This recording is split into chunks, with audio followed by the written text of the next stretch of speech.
Hello everyone, চলে আসলাম অনেক দিন পর একটা মিনি ব্লগ নিয়ে। ভাবলাম যে একটা মিনি ব্লগ বানাই, কেননা অনেক দিন ধরে কোনো ব্লগও বানানো হয়নি, মিনি ব্লগও বানানো হয়নি। তো আজকে ভাবলাম যে একটা বানিয়ে ফেলি। আর এখন তো বিকেলবেলা হয়ে গেছে, এখন বানাবো আমি পাস্তা। এই যে কড়াইটা এখানে গরম হওয়ার জন্য দিয়ে দিয়েছি, উনুনটা দেখো কত জ্বলছে। আর এই যে পাস্তা এখানে সেদ্ধ করে রেখেছি, বাঁধাকপি দেব, বাঁধাকপি কেটে ধুয়ে রেখে দিয়েছি এখানে। আর সব এখানে জিনিস যা যা দেওয়ার।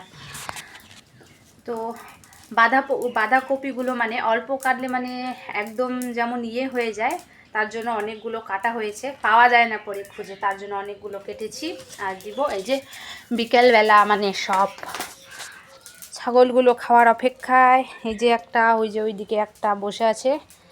পাস্তা এখানে রেডি হয়ে গেছে, আর এই যে খাওয়ার অপেক্ষায়। ভাই তো খেয়ে শেষ করে দিল, ওই যে দাদু দিকে খাচ্ছে। আর ছাগলগুলোকে ছেড়ে একটাও জিনিস তোমরা ভালোভাবে খেতে পারবে না, এত যখনই খাই তখনই সামনে চলে আসে।